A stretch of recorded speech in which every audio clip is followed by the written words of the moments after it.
Ini adalah cerita lengkap dan terperinci mengenai sejarah Masjid Agung Manonjaya, yang merupakan salah satu masjid tertua dan paling ikonik di Priangan Timur, Jawa Barat. Sejarah lengkap Masjid Agung Manonjaya. Masjid Agung Manonjaya tidak hanya berfungsi sebagai tempat ibadah, tetapi juga merupakan peninggalan sejarah penting yang menandai perpindahan pusat pemerintahan dan perkembangan Islam di Kabupaten Tasikmalaya, dulu Sukapura. Masa awal dan pembangunan, 1832 m. 1. Perpindahan ibu kota Sukapura. Sejarah masjid ini sangat erat kaitannya dengan sejarah Kabupaten Sukapura, nama lama Tasikmalaya. Pada masa pemerintahan Bupati Sukapura ke-8, Kangjeng Dalem Wiradadaha VIII, berkuasa tahun 1814 sampai tahun 1837 m, diputuskan untuk memindahkan ibu kota kabupaten dari Pasir Panjang, kini Sukaraja, ke lokasi baru yang bernama Harjawinangun.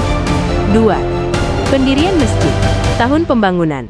Pada tahun 1832 m, bersamaan dengan pembangunan pusat pemerintahan dan alun-alun di Harjawinangun, Masjid Agung Manonjaya mulai didirikan. Lokasi pembangunan masjid ini konon sebelumnya sudah terdapat sebuah musola. Penggagas. Pembangunan ini digagas oleh Kanjeng Dalem Wiradadaha VIII, juga dikenal sebagai Tumenggung Danuningrat atau Raden Adipati Anggadipa, dan pelaksanaannya dipimpin oleh patihnya, Raden Tumenggung Danuningrat. Penyelesaian. Pembangunan selesai sekitar tahun 1834 m, dan diresmikan menjadi pusat kegiatan keagamaan dan pemerintahan pada tahun 1835 m. Perubahan nama Harjawinangun kemudian diubah menjadi Manonjaya pada tahun 1839, berdasarkan dokumen Besluit Gubernemen No. 22. 2. Akulturasi arsitektur yang unik. Masjid Agung Manonjaya terkenal karena akulturasi arsitekturnya yang kaya, mencerminkan interaksi budaya lokal dengan pengaruh kolonial pada masa itu. Gaya arsitektur. Ciri khas yang menonjol, tradisional, Sunda dan Jawa. Atap tumpang tiga, atap berbentuk limasan bersusun tiga, yang merupakan kekhasan arsitektur masjid kuno di Nusantara. Ujung atap Mustaka Memolo, konon berasal dari Pamijahan, peninggalan Syekh Abdul Muhyi. Soko Guru, terdapat 10 tiang utama di ruang sholat yang terbuat dari kayu jati. Kolonial, neoklasik Eropa. Tiang ganda, terdapat tiang-tiang penyangga, terutama di serambi teras, yang besar, berbentuk bulat, dan segi 8, mencerminkan gaya Eropa. Dinding tebal.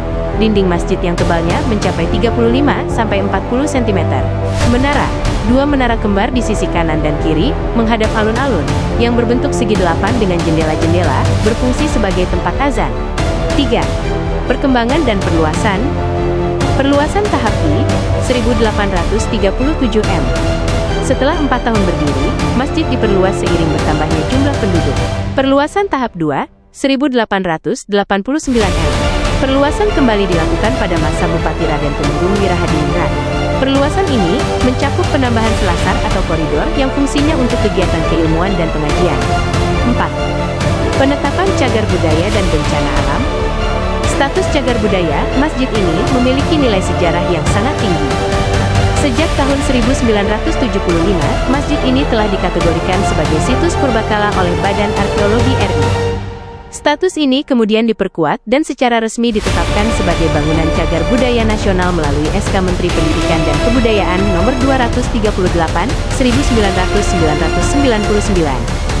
Gempa bumi 2009. Pada hari Rabu, tanggal 2 September tahun 2009, gempa Tasikmalaya berkekuatan 7,3 SR meluluhlantakkan bangunan ini.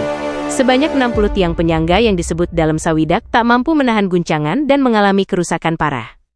Renovasi besar. Mengingat nilai sejarahnya, renovasi besar-besaran dilakukan setelah tahun 2009. Pemerintah dan panitia berupaya keras untuk mempertahankan arsitektur asli bangunan agar nilai sejarah dan kekunoannya tidak hilang.